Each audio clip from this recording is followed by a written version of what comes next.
Students, are you able to see the screen? Yes, ma'am. Okay. If you have any problem regarding this chapter, you can ask me. इस chapter से related किसी भी topic के अंदर आपको कोई दिक्कत आई है तो अभी आप पूछ सकते हैं क्योंकि हम ये चैप्टर कंप्लीट कर चुके हैं. No, ma'am, no problem. Good morning Saloni. Okay students, सब जने रिप्लाई करेंगे कि आपको इस चैप्टर के अंदर कोई टॉपिक समझ में नहीं आया तो आप पूछेंगे, नहीं तो फिर हम टेक अवे पॉइंट्स डिस्कस करेंगे इसके. यस मैम, क्लियर है. सब कुछ क्लियर है? Where is Yes, Vijayalakshmi? ma'am.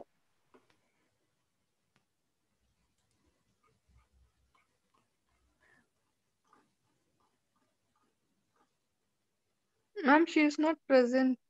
या that's what I am asking कि कहाँ रह गई वो. ओके चलिए तो फिर टेक अवे पॉइंट्स डिस्कस करते हैं. Are you able to see the screen? Yes, ma'am. Okay. Take away points में पहला है हमारा पॉलिटिकल कॉन्टेस्टेशन इन अ डेमोक्रेसी और in a democratic country. Democratic country, the final decision must be a political decision. किसी भी democracy के अंदर या किसी भी डेमोक्रेटिक कंट्री के अंदर जो फाइनल डिसीजन होता है वो हमारा पॉलिटिकल डिसीजन ही होता है. ठीक है. Taken by people's representatives who are in touch with the feelings of the people.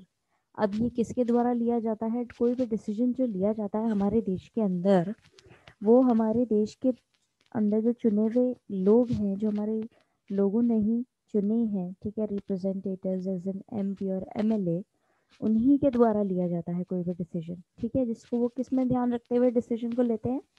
लोगों की फीलिंग्स को और लोगों के एस्पिरेशंस, डिजायर्स और विशेस को ध्यान में रखते हुए वो कोई भी डिसीजन लेते हैं हमारे देश के अंदर. After independence, everyone agreed that the development of India will take place by economic growth along with social and economic justice. आज़ादी मिलने के बाद सब लोग किस चीज़ के लिए अग्री करें कि हमारे देश की जो उन्नति है वो किस पर डिपेंड करती है? इकोनॉमिक ग्रोथ को हमें साथ में लेकर के चलना है. ठीक है. और साथ साथ सामाजिक और आर्थिक स्थिति भी हमारे जस्टिस भी हमें मिलना चाहिए. कहने का मतलब ये है कि देश का विकास तभी होगा जब हम इकोनॉमिकली साउंड रहेंगे. ठीक है. हमारे आर्थिक जो डेवलपमेंट है वो भी होता रहेगा, अच्छे से हमारी स्टेबिलिटी आएगी.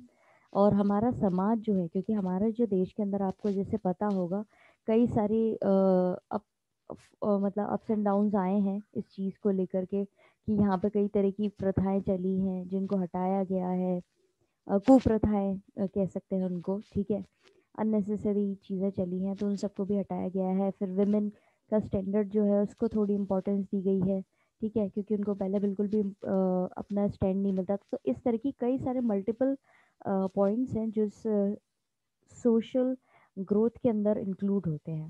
साथ साथ हमें इन सब चीज़ों को लेके तो चलना ही है, इनके अंदर हमें न्याय करते हुए भी चलना है, यानी जस्टिस भी मिलना चाहिए, क्वालिटी जो है वो मिलनी चाहिए. ठीक है. इन दो पॉइंट्स के अंदर कोई दिक्कत?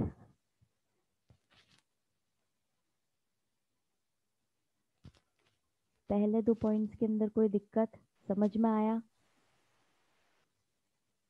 Yes, ma'am. ओके.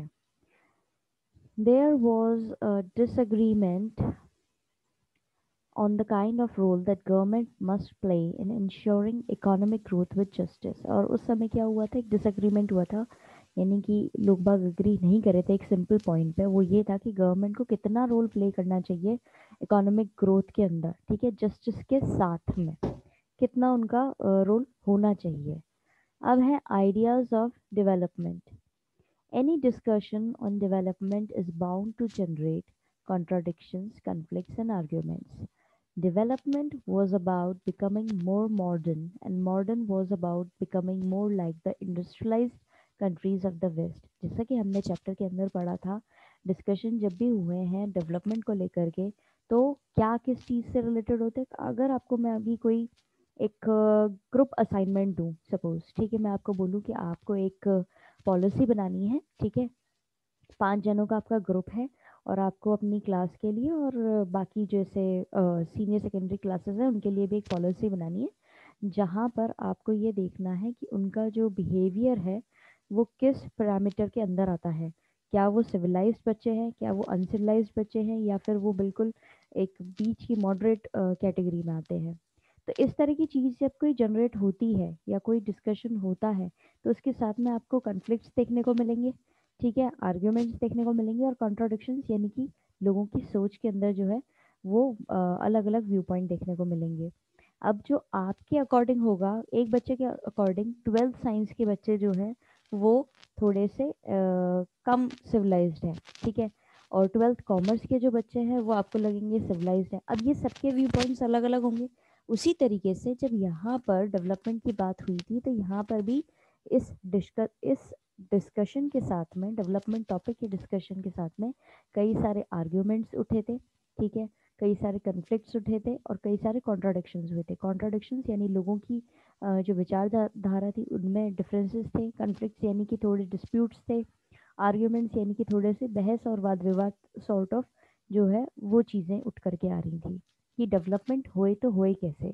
अब यहाँ पे डेवलपमेंट का मतलब था कि आपको थोड़ा मॉडर्न होना है, और मॉडर्न होने से मतलब था कि आपको बाकी जो इंडस्ट्रियलाइज्ड कंट्रीज हैं वेस्ट के अंदर उनकी तरह होना है, ठीक है, क्योंकि वहाँ पे इंडस्ट्रियलाइजेशन जो है बहुत अच्छे पीक पे था उस समय। Modernization was associated with the ideas of growth, material progress and scientific rationality. अब मॉडर्नाइजेशन को कैसे देखा जा रहा था, वो किससे जोड़ करके जुड़ा हुआ था कि मॉडर्नाइजेशन का मतलब था कि आपको ग्रोथ, आपके आइडियाज़ की ग्रोथ होगी, यानी आपको बहुत सारे आइडियाज़ जो है वो इम्प्लीमेंट करने का मौका मिलेगा, ठीक है, मटेरियल ग्रोथ होगी यानी आपको नई चीज़ें प्रोवाइड कराई जाएंगी, और साइंटिफिक रैशनैलिटी का भी यही मतलब है कि आपको क्योंकि उस समय क्या हो रहा था, वहाँ पर कई सारे इन्वेंशंस हो रहे थे, जैसे हमने 11th में पढ़ा था कि वहाँ पे स्टीम इंजन वगैरह आ रहे थे और अलग अलग चीज़ें जो है वहाँ पे इन्वेंट की जा रही थी, डीजल इंजन्स जो हैं वो इन्वेंट हो रहे थे, कॉटन और कॉटन इंडस्ट्री में भी काफ़ी ज़्यादा ग्रोथ हो रही थी। तो इस तरह की जब चीज़ें आ रही थी वहाँ पर तो उस, और साइंटिफिक अप्रोचेस, कई सारे लॉज जो है वो भी उस समय वहाँ पर डेवलप हो रहे थे।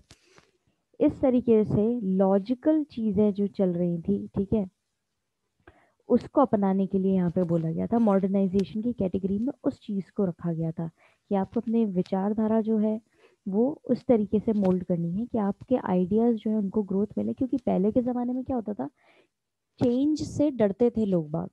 आज भी कई कई एरियाज में आपको ये चीज़ देखने को मिलेगी कि जल्दी से कोई चीज़ एक्सेप्ट नहीं करते हैं इंडियंस, पहले उसको पूरा एनालाइज करते हैं, उसको ऑब्जर्व करते हैं, उसके सारे डिसएडवांटेजेस और एडवांटेजेस को पढ़ेंगे, उसके बाद में उसको सोचेंगे कि हाँ अब इसको अपनाना चाहिए या नहीं। तो यहाँ पे भी मॉडर्नाइजेशन को एकदम से इन लोगों ने अडेप्ट नहीं कर लिया था, उसको पूरी तरह से एनालाइज किया था, उसकी चीज़ों को देखा था, उसको समझा था। इस टॉपिक के अंदर आइडियाज ऑफ डेवलपमेंट के अंदर कोई प्रॉब्लम? No, ma'am. ओके, फिर है planning. Despite the various differences, there was a consensus on one point that development could not be left to private sectors. So there was the need for the government to develop a design or plan for development. अब क्या हुआ था, भले ही लोगों की विचारधारा जो थी अलग अलग थी, उनमें काफ़ी मतभेद थे, काफ़ी डिफरेंसेस थे, लेकिन वो सब एक चीज़ पे अग्री कर रहे थे। वो एक राय जो थी उनकी, एक पॉइंट पे वो जो सब आकर के अपनी आम राय दे रहे थे वो ये थी कि डेवलपमेंट जो है वो खाली प्राइवेट सेक्टर्स को नहीं छोड़ देना चाहिए, मतलब प्राइवेट सेक्टर पे ही डिपेंड नहीं रहना चाहिए हमें डेवलपमेंट के लिए। इसीलिए उन लोगों का मानना भी ये था कि हमें ज़रूरत है गवर्नमेंट की जो डेवलप कर सके, एक डिज़ाइन, एक प्लान तैयार कर सके हमारे ग्रोथ के लिए, हमारे डेवलपमेंट के लिए। In 1944, the big industrialists drafted a joint proposal for setting up a planned economy in the country known as Bombay Plan. 1944 के अंदर बड़े जो इंडस्ट्रियलिस्ट थे, क्योंकि इंडस्ट्रीज आ तो चुकी थी इंडिया के अंदर भी, ऐसा तो है ही नहीं कि पूरी तरीके से सारी चीज़ें हम वेस्टर्न उस पर ही डिपेंड कर रहे थे, इंडस्ट्रीज हमारे यहाँ थी कुछ तो, ठीक है। और वो सारे इकट्ठे होते हैं 1944 के अंदर और एक जॉइंट प्रपोजल सेट करते हैं जिसमें वो एक प्लान इकोनॉमी चाहते हैं कंट्री के लिए, और उसको वो नाम देते हैं उस प्लान को Bombay plan.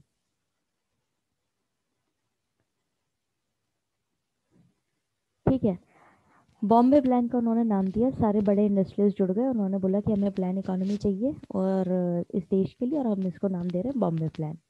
Soon after India became independent, the Planning Commission came into being as a Prime Minister's chairperson. अब 1944 के अंदर हमारे ये इंडस्ट्रीज जो है ये चाह रहे हैं कि एक प्लान इकोनॉमी होनी चाहिए, बॉम्बे प्लान उसको नाम दे रहे हैं। ठीक है, ये आज़ादी से पहले की बात है, इनकी जो चीज़ थी वो चल रही थी आज़ादी से पहले ही। ठीक है, एक प्लानिंग। अब जब हमारा देश आज़ाद हो गया तो प्लानिंग कमीशन जो है एक एग्जिस्टेंस में आया। ठीक है, और प्राइम मिनिस्टर जो है उसको चेयरपर्सन बनाया गया प्लानिंग कमीशन का। ठीक है, प्लानिंग कमीशन एग्जिस्टेंस में आया, केम इनटू बीइंग, और जो प्राइम मिनिस्टर थे उसको क्या बनाया गया, उसका चेयरपर्सन बनाया गया।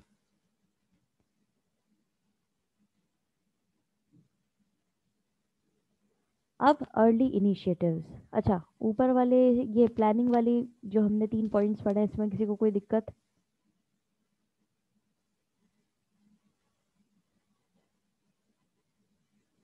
No, ma'am. No, ma'am. Okay No, ma'am. Okay.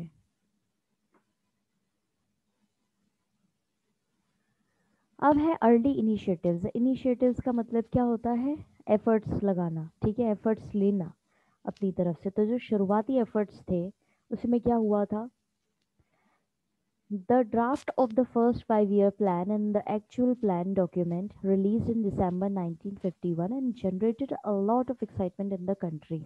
शुरुआत में ही 5 ईयर प्लान को चूज कर लिया गया था। एक्चुअल प्लान जो है डॉक्यूमेंट का वो कब रिलीज हुआ था, 1951 दिसंबर के अंदर। ठीक है, आज़ादी मिलने के बाद में। और लोग बाग बहुत ज़्यादा एक्साइटेड थे इसको लेकर के कि अब हमारा एक प्लान बन गया है, अब हम इसको अपना लेंगे, एक प्रॉपर हमारे सामने डॉक्यूमेंट है, अब हम उसको अपना लेंगे तो हमारे सब जगह ग्रोथ होगी अगर हम उस डॉक्यूमेंट के अनुसार चलेंगे और हमारी देश की सरकार भी उसी के अनुसार चलेगी तो। The excitement with the planning reached its peak with the launching of the second 5-year plan in 1956 and continued somewhat till the third 5-year plan in 1961. अब ये जो एक्साइटमेंट था लोगों का इस प्लान को लेकर के वो कब तक चला, सेकंड से थर्ड तक। जब सेकंड 5-ईयर प्लान आया 1956 में तब भी लोग बागों की जो खुशी थी और एक्साइटमेंट था वो एकदम पीक्स पे थी, यानी हाइट्स पे थी अच्छे। ठीक है, और यही एक्साइटमेंट जो है कब तक चला, थोड़ा थोड़ा थर्ड 5-ईयर प्लान जो था 1961 के अंदर, तब तक इनकी एक्साइटमेंट था। ठीक है, the first 5-ईयर plan 1951 to 1956 addressed mainly the agrarian sector including investment in dams and irrigation. First जो 5-ईयर प्लान था, ठीक है, उसका मेनली क्या फोकस था कि वो एग्रेरियन सेक्टर की तरफ इन्वेस्टमेंट करेगा डैम्स और इरिगेशन के लिए। One of the basic aims of the planner was to raise the level of national income, which could be possible only if the people saved money then they spent.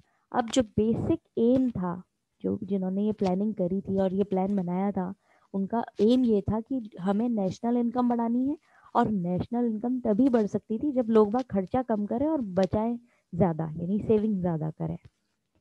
फिर है rapid industrialisation. Rapid industrialisation यानी कि एकदम से बहुत सारी industries setup करना। ठीक है, the second five year plan stressed on heavy industries.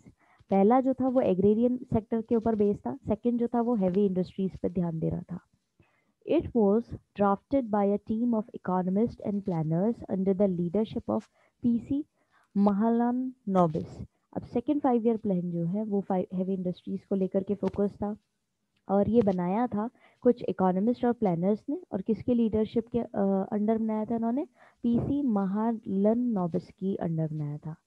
अब कुछ की कंट्रोवर्सीज भी हुई हैं। अब कंट्रोवर्सीज जो है वो पार्ट होती है किसी भी चीज़ का। कोई चीज़ अगर आपके यहाँ पर आई है, ठीक है, एग्जिस्ट कर रही है, तो उसके साथ में उसके ऊपर कोई ना कोई कहीं ना कहीं कंट्रोवर्सी होना अब हो ही जाती है, ये यूजुअल है। The strategy of development followed in the early years raised several important questions. जो strategy थी development को लेकर के शुरुआती सालों के अंदर उसमें कुछ important questions पूछे गए, ठीक है। जैसे एग्रीकल्चर वर्सेस इंडस्ट्री, पहला हमारा एग्रीरियन सेक्टर था, सेकंड हमारा हैवी इंडस्ट्री था, सेकंड ईयर का प्लान, सेकंड 5 ईयर प्लान, तो उसमें ये आमने सामने आ गए। After first two plans agriculture could not develop appreciable level, पहले दो प्लान्स के अकॉर्डिंग फर्स्ट टू प्लान्स जो रहे हैं उसमें एग्रीकल्चर इतनी उन्नति नहीं कर पाया। Gandhian economist J.C. Kumarappa proposed an alternative blueprint that put greater emphasis on rural industrialization. अब जो गांधीयन इकोनॉमिस्ट थे J.C. कुमारप्पा, उन्होंने बोला कि एक नया उन्होंने ब्लूप्रिंट जो है वो रखा जिसपे उन्होंने रूरल इंडस्ट्रियलाइजेशन पे ज़्यादा ध्यान दिया, मतलब उसमें उस ब्लूप्रिंट के अंदर उन्होंने फोकस करा था। Some others thought that without a drastic increase in industrial production, there could be no escape from the cycle of poverty. और कुछ लोगों का मानना था कि जब तक हम इंडस्ट्रियल प्रोडक्शन के अंदर चेंजेस नहीं लाते, इंक्रीज नहीं करते, तब तक हमारे जो ये गरीबी की साइकिल है ये चलती रहेगी, ठीक है। अब पब्लिक वर्सेस प्राइवेट सेक्टर, यहाँ पे तो था एग्रीकल्चर वर्सेस इंडस्ट्रीज की किसको ज़्यादा इंपॉर्टेंस मिले, एग्रीकल्चर को मिले या इंडस्ट्री को मिले। यहाँ पे है पब्लिक को ज़्यादा इंपॉर्टेंस मिले या प्राइवेट सेक्टर को ज़्यादा मिले। हमने देखा था कि हमारे इंडिया के अंदर मिक्स्ड इकोनॉमी जो है वो उसको अडॉप्ट किया गया था, ठीक है, जहाँ पे दो एलिमेंट्स होते हैं, पब्लिक भी और प्राइवेट सेक्टर, दोनों साथ साथ एग्जिस्ट करेंगे। क्रिटिक्स का मानना ये था, वो रिफ्यूज कर रहे थे कि पूरी तरह से प्राइवेट सेक्टर को क्या इनफ स्पेस नहीं मिल रही है, ठीक है, जिससे वो प्रॉपरली उसको फल फूल सके। प्राइवेट सेक्टर को आप मौके नहीं दे रहे हो जिससे वो अपनी ग्रोथ कर सके। और बोला जा रहा था कि पब्लिक सेक्टर जो है उसको इतना पावरफुल तरीके से उसमें लोगों ने वो करा है इन्वेस्ट, और पब्लिक सेक्टर के जो लोग हैं वो क्या कर रहे हैं, प्राइवेट सेक्टर के लोगों के लिए प्रॉब्लम्स क्रिएट कर रहे हैं, जहाँ पर प्राइवेट सेक्टर बिल्कुल भी रेडी नहीं था फोकस करने के लिए। जैसा हमने चैप्टर में भी पढ़ा था ये लाइन, वहीं पर पब्लिक सेक्टर जो है इन्वेस्ट कर रहा था और प्राइवेट सेक्टर को कहा बैकफुट पे भेज रहा था, ठीक है। India adopted mixed economy where elements of both public and private sector exist together. Critics argued that the planners refused to provide the private sector with enough space and the stimulus to grow. The enlarged public sector produced powerful vested interest that created enough hurdles for private capital.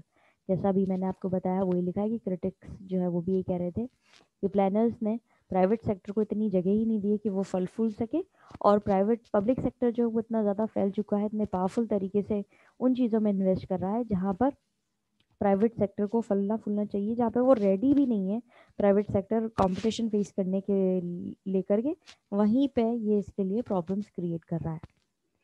अभी तक किसी को कोई problem? No.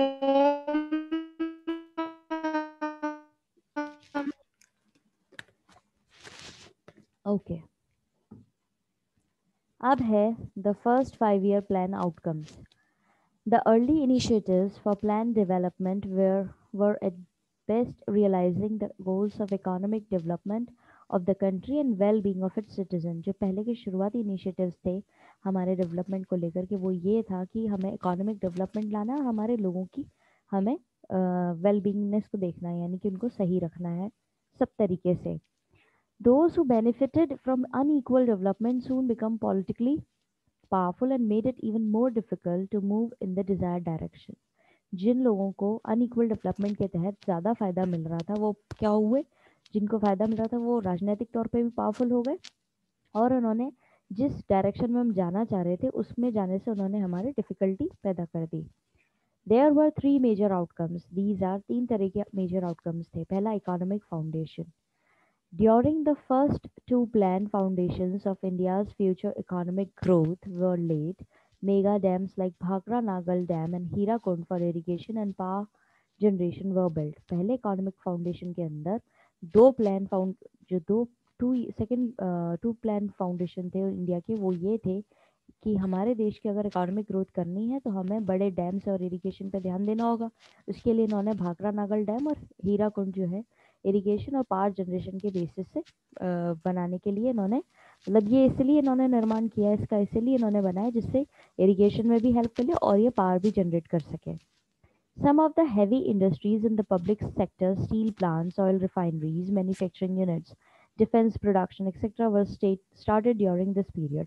इसी period में बड़ी industry setup की गई पब्लिक सेक्टर के लिए, जैसे steel plant, oil refinery, manufacturing units, defence production के लिए कई सारी चीज़ें इस तरह की इंडस्ट्रीज सेटअप की गई।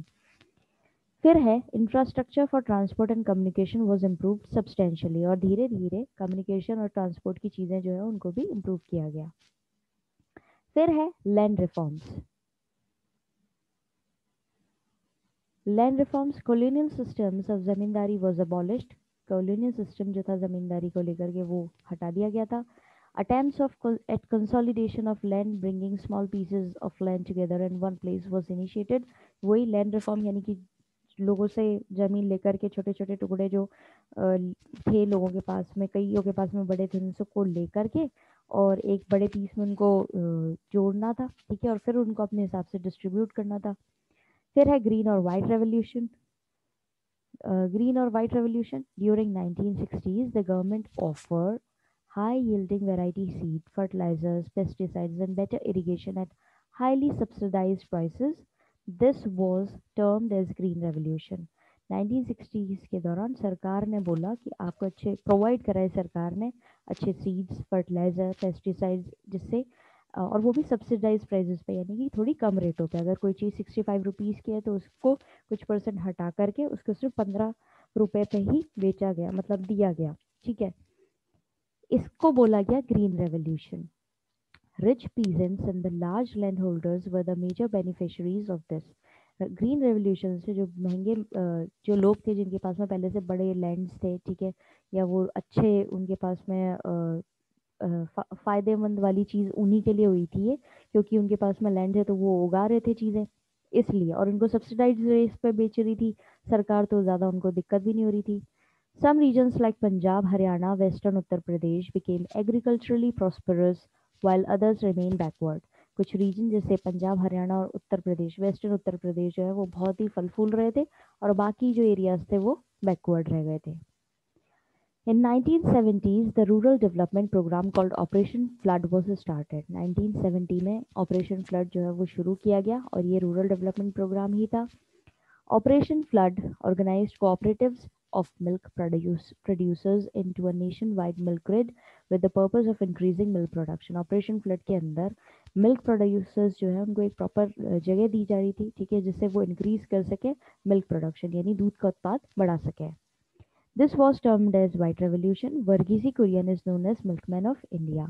अब ऑपरेशन फ्लड के अंदर ही, वैसे देखा जाए तो वाइट रेवोल्यूशन हमने थोड़ा डिफरेंट पढ़ा है, उसको अलग बोला गया है और उसी के तहत एक ऑपरेशन फ्लड शुरू हुआ था, लेकिन वो बेसिकली मिल्क से ही रिलेटेड नहीं था, उसके अंदर और भी चीज़ें थी, ठीक है। तो ये इस चीज़ को बोला गया वाइट रेवोल्यूशन और वर्गीजी कुरियन को नाम दिया गया मिल्कमैन ऑफ इंडिया। अब है कुछ लेटर डेवलपमेंट। द पीरियड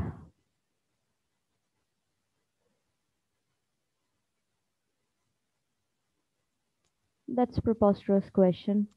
ये उनका लुकआउट है, क्योंकि उनके पास में पहली बात तो ये था कि उनके पास में लैंड थे, इसीलिए उनको ये दिया गया था,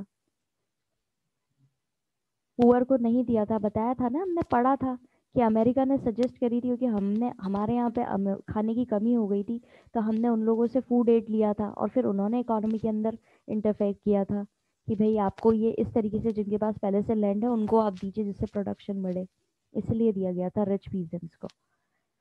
फिर है later developments. The period from 1967 onwards witness many new restrictions on private industry.